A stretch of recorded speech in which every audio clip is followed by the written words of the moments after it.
दीन की दावत ये अल्लाह को बहुत पसंद है। अल्लाह क्या फरमाते हैं कुरान में कि वल्मुमिनून वल्मुमिनात बाज़ुहुम औलियाउ बाज़ यामुरून बिल मारूफ व यनहौना अनिल मुनकर, है ना। तो ईमान वाले मर्द और ईमान वाली औरतें एक दूसरे के मददगार होते हैं। अल्लाह कुरान में फरमाते हैं कि वो नेक काम का हुक्म देते हैं और बुरी बातों से रोकते हैं। तो क्या समझ में आया इस आयत से? इस आयत मुबारका से एक अजीमुशान अमल की तरफ हमें तवज्जो दिलाई गई है कि ईमान वाले मर्द भी और ईमान वाली औरतें भी एक दूसरों को नेकी का हुक्म देते हैं, बुराई से बचने की ताकीद करते हैं। समझ रहे हैं? तो उम्मत मुहम्मदिया पर क्या समझ में आया? इन आयतों से दो जिम्मेदारियां अल्लाह ने दी हम सभी पर। एक, खुद भी शरीयत पर अमल करना है, और दूसरा, उसकी बात को दूसरों तक पहुंचाना भी है। तो ये जिम्मेदारी मर्दों पर भी अल्लाह ने दी, औरतों पर भी दी। औरतें अपने दायरे में रहकर, हुदूद में रहकर करें, करीब की औरतों को और घर के महरम मर्दों को दीन की तरफ दावत दे सकती है ना। अपने घर में जो मर्द हजरात हैं और करीब में जो बहनें होती हैं, औरतें होती हैं, उनको दीन की दावत दे सकती हैं ना औरतें। हदीस पाक में नहीं आता कि कुल्लुकुम राय व कुल्लुकुम मसऊल अन रइयतिही, यानी तुम में से हर एक जिम्मेदार है और हर एक से उसके मातहतों के बारे में सवाल किया जाएगा।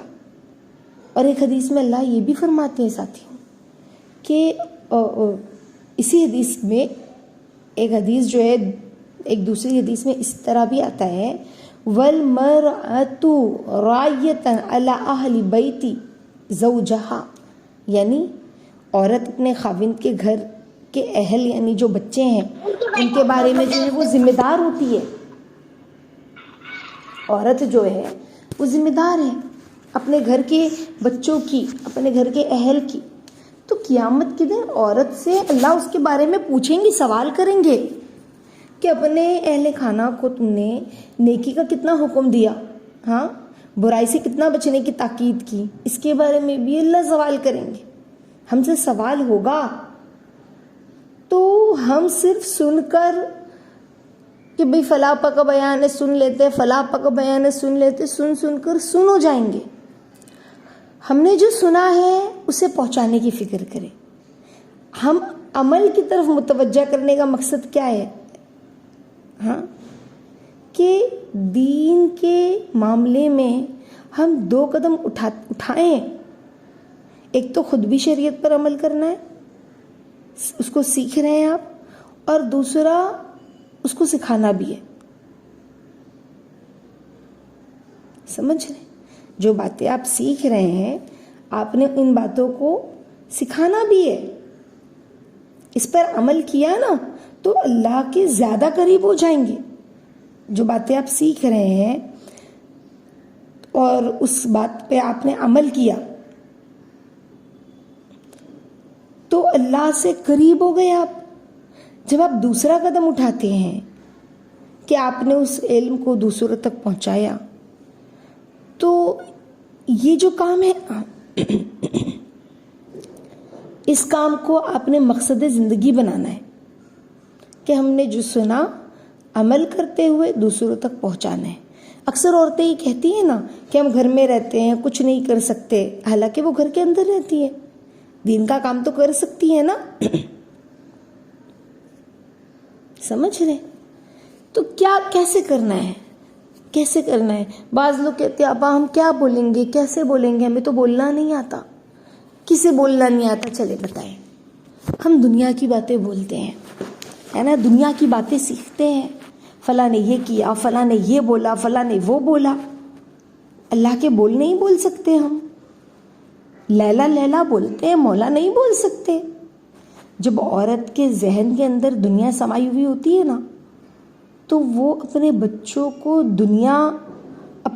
की दुनिया को बेहतर बनाने के लिए खूब ज़हनी तैयारी करती है। समझ रहे? और जब दिल में उसके आखिरत का सौदा समा जाता है ना, तो वो अपने बच्चों की आखिरत बनाने के लिए खूब तैयारियां करती है। समझ रहे? तो सोच के दो अंदाज हैं। एक अंदाज क्या, हमारे मरने के बाद हमारे बच्चों का क्या होगा, क्या बनेगा। एक औरत ये सोचती है ना, वो ये सोच है जो हर औरत के जहन में होती है कि मेरे बाद मेरे बच्चों का क्या होगा, अगर मैं मर गई तो। वो हर दिन में सोचती है कि मैं कुछ बना लूं, बच्चों को, अपनी बच्चियों के रिश्ते जो है अपनी आंखों के सामने कर लूं, अपने बच्चों को अपनी जिंदगी में सेट होता हुआ देख लूं। यहाँ तक तो हर औरत सोचती है, समझ रहे। लेकिन एक सोच से आगे भी वो सोच कोई औरत सोचती है। वो सोच क्या है कि बच्चों के मरने के बाद बच्चों का क्या बनेगा, मेरे बच्चों के मरने के बाद मेरे बच्चों का क्या बनेगा। अगर हम ये सोचना शुरू कर देना मेरी बहनों बच्चियों, हाँ, तो हमारी जिंदगी में एक बैलेंस होता है ना, तवाज़ुन आ जाएगा।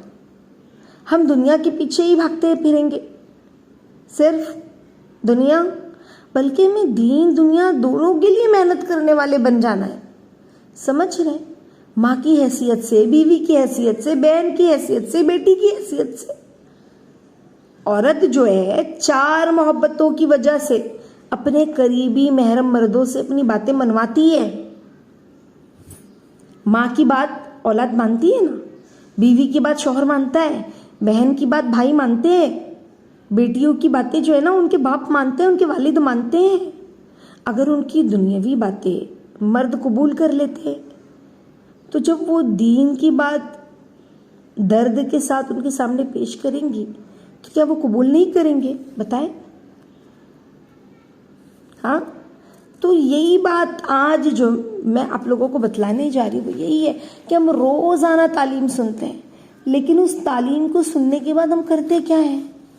बयान सिर्फ सुनना मकसद थोड़ी, भी बयान आ गया, तालीम आ गई, सुन ले, नहीं, बल्कि पॉइंट्स को नोट करें। बुक पेन लेके बैठे, अपने सर को ढाक कर बैठे, वुजू बना कर बैठा करें कि भाई क्लास का टाइम है, भले 15 मिनट की बात है, 20 मिनट की बात है, लेकिन हम उसको बहुत अदब के साथ, बहुत फिक्र के साथ उसके पॉइंट्स को नोट करते हुए हम उसको लिखे भी, ताकि कोई पॉइंट्स हमारे जहन से निकल ना जाए और हम वो दोहराने वाले बने। देखो, आमतौर पर औलाद के साथ माँ का मोहब्बत का वक्त ज़्यादा गुजरता है ना। औलाद जो है जिसकी वजह से क्या होता है, औलाद के दिल में बाप की निस्बत माँ की मोहब्बत ज़्यादा होती है। देखा होगा ना आप लोगों ने भी, आप लोग तो जानते हैं। हाँ, देखो, लोग जब जानवर पालते हैं ना, कुछ लोग शेर भी पालते हैं, कुछ लोग हाथी भी पालते हैं, कुछ लोग तो सांप भी पालते हैं। ये बहुत ही खतरनाक जानवर है ना, लेकिन ये भी अपने पास रहने वालों का लिहाज करते हैं। मिसाल के तौर पे देखो, सर्कस के जो तमाशा दिखाने वाले लोग होते हैं ना, तो शेर ने मुंह खोला और उसके निगरान जो लड़की होती है उसके मुंह में सर दे दिया, तो शेर ने उसे कोई तकलीफ नहीं पहुंचाई, समझ रहे। और इसी तरह से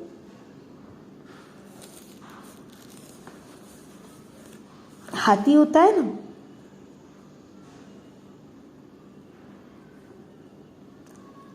सर्कस वाले हाथी को पालते हैं, वो हाथी के सामने लेट जाते हैं, दरमियान में फासला था रहता है, हाथी उनके ऊपर से गुजरता हुआ चला जाता है, समझ। लेकिन लाइन से लेटे हैं लोग, उसके जो 8-10 हाथी को पालने वाले जो लोग हैं वो लाइन से लेटे हुए गैप कर करके।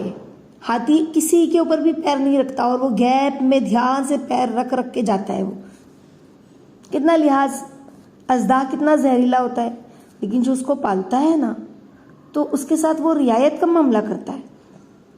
अगर दरिंदे भी, जो जानवर है, जो हैवान है, उनको पालने वाले का वो लिहाज करता है तो इंसान है ना। इसीलिए बच्चे भी अपनी माँ का बहुत लिहाज करते हैं, उनके दिल के अंदर माँ की बहुत मोहब्बत रची बसी होती है। तो बात यह है ना कि आज की जो जदीद तालीम है, बच्चों के दिमाग को ये जो टेक्नोलॉजी है ये ख़राब कर दी है, फासिक और फाजिर बना रही है।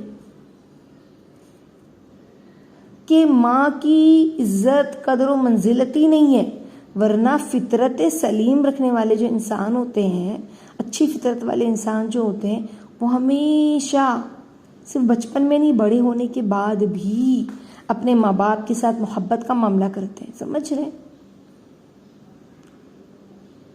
और ये मोहब्बत फितरी मोहब्बत होती है, बनावटी मोहब्बत नहीं होती है। इमाम शाफई नहीं फरमाते कि बेटियां जो है वो माँ की तरफ बेटों की निस्बत ज़्यादा मायल होने वाली होती है और उनकी बात को ज़्यादा जल्दी कबूल करती है। क्यों? इसीलिए कि दुनिया की सबसे बड़ी ताकत जो है ना, वो माँ की आंखों से निकलने वाले आंसू होते हैं। ये आंसू वो काम कर दिखाते हैं ना जो तलवार भी नहीं कर सकती साथियों। तो जब बेटी के रिश्ते के लिए जो है मानती नहीं है ना, तो माँ गमजदा होकर आंसू बहाती है ना, तो बेटी का दिल माँ के आंसू को देखकर है ना पसीज जाता है। फिर वो अपनी ज़िंदगी में फैसला कर लेती है कि अम्मी जैसे आप लोग चाहेंगे मैं वैसे करूँगी। कई मरतबा बेटा एक बात पर जिद कर रहा होता है ना, अगर माँ उसे नरमी से मोहब्बत के अल्फाज के साथ समझाती है ना, तो ये नर्म अल्फाज भी बेटे के सीने में उतर जाते हैं और वो उसी वक्त वो अपनी माँ की बात मानने के लिए तैयार हो जाता है। इसीलिए कहते हैं ना कि बच्चे की जो है ना बच्चे जो है ना वो माँ से अटैच होते हैं। अगर माँ बच्चे के बारे में इतना जानती है कि बच्चे के दिल में माँ का इतना मकाम होता है, तो माँ की क्या जिम्मेदारी है, अपने बच्चों को दीन की तरफ बुलाए ना। यूँ कह देना कि हम क्या करें, हमारी तो वो मानता ही नहीं है, उससे जान नहीं छूटेगी। जब बच्चा स्कूल कॉलेज नहीं जाता है तो माँ कितने बहाने, कितने तरीके से उसे प्रेशराइज करती है ना, यहाँ तक कि वो बात मान लेता है। समझ रहे? कभी कभी तो माँ बोलना छोड़ देती है, कभी खाना छोड़ देती है, कभी कुछ और करती है। दुनिया की खातिर माँ जो है ना इतने इतने जो क्या कहते हैं जद्दोजहद करती है, रूठ के दिखाती है, खाना नहीं खाती, तो दीन के लिए क्यों नहीं इस्तेमाल करते? माँ की जिम्मेदारी है ये साथियों कि औलाद को नेक और दीनदार बनाने की हर मुमकिन कोशिश की जाए। हज़रत अनस रज़ियल्लाहु तआला अन्हु ने छोटे से बच्चे थे, उनकी माँ, उनके वालिद अभी मुसलमान नहीं हुए थे, लेकिन उनकी वालिदा का नाम उम्मे सलीम रज़ियल्लाहु तआला अन्हा था ना, उनकी अम्मा जो थी, और उनके वालिद का जो नाम था वो मालिक था, मालिक बिन नज़र। तो उनके वालिद कहीं सफ़र पर गए हुए थे, तो उनकी जो अम्मी थी, किसी महफिल में अल्लाह के नबी की नसीहत सुनने का उन्हें मौका मिला, तो दिल में ऐसा असर हुआ कि फ़ौरन उन्होंने शिर्क से तौबा किया और कलमा पढ़ लिया, तौहीद पर आ गई। लेकिन जब मालिक बिन नज़र वापस आए ना और उन्होंने देखा कि उनकी बीवी मुसलमान हो गई है, तो उन्हें बहुत दुख हुआ। उन्होंने कहा कि तुमने मेरे बगैर ही फैसला कैसे कर लिया मुसलमान होने का, दीन बदलने का? तो वो क्या कहने लगी जानते हो? मुझे अपनी मौत का डर हुआ कि मैं शिर्क पर नहीं मरना चाहती। मैंने सोचा कि आपके आने में अगर देर लग गई और मेरी मौत का वक्त आ गया और मैं मर गई ऐसे ही, तो फिर इसीलिए मैंने इस्लाम कबूल कर लिया। तो उन्होंने कहा कि तुम मुसलमान हो गई हो, लेकिन मैं मुसलमान नहीं बनूंगा। उनके शौहर ने यूँ कहा। तो बीवी ने कहा कि अच्छा, लेकिन अपने बेटे को तो मुसलमान मैं बनाऊंगी। अब बाप ने नन्हे सा जो बच्चा था अनस रज़ियल्लाहु ताला अन्हु, छोटे से थे, तो उनसे कहा बेटा तुमने कलमा नहीं पढ़ना? तो माँ ने भी कहा कि बेटा तुम कलमा पढ़ो। तो बेटे ने एक तरफ माँ को देखा, एक तरफ बाप को देखा और माँ के सामने कलमा पढ़कर मुसलमान हो गया। तो क्या पता चलता है, अगर माँ बच्चे को दीन की तरफ अच्छे अंदाज से बुलाए ना, तो बच्चा उसकी बात कबूल कर लेता है। आ रही बात समझ? तो हमने बताने का मकसद ये है कि हमने सिर्फ सुनना नहीं है, सुनकर सुन हो जाएंगे, बल्कि जो सुन रहे हैं उस पर इंशाल्लाह उसको पहुंचाना है, प्यार से, मोहब्बत से। चिल्लाना नहीं है, ताने नहीं देने कि तुम तो मोबाइल में ही पड़े रहते हो और सुस्त पड़े हो, देखो नमाज का वक्त जा रहा है, ताने पे ताना दे रहे नहीं, बल्कि बहुत मोहब्बत से, प्यार से। कहीं आंखों में आंसू आ जाए बच्चों की खताओं पर कि बच्चा दुनिया की तरफ इतना दौड़ रहा है और अल्लाह को भूल गया, दुख हो, तकलीफ हो, इस तरह का मामला हो। समझ ना, बहुत मोहब्बत से, प्यार से, दुआओं के साथ अल्लाह से मदद मांगकर समझाने वाले बने इंशाअल्लाह। उनके लिए नमाज़ें पढ़ें, तहज्जुद में उठ कर रोया करें। तो जो सुनते हैं उसे सुनाना है इंशाअल्लाह। अल्लाह ताला हम सबको कहने सुनने से ज़्यादा अमल की तौफीक अता फरमाए। आमीन या रब्बल आलमीन। अल्लाह ताला खूब कबूल फरमाए आफियत के साथ। तो इंशाअल्लाह अल्लाह ताला अमल की तौफीक अता फरमाए। आमीन या रब्बल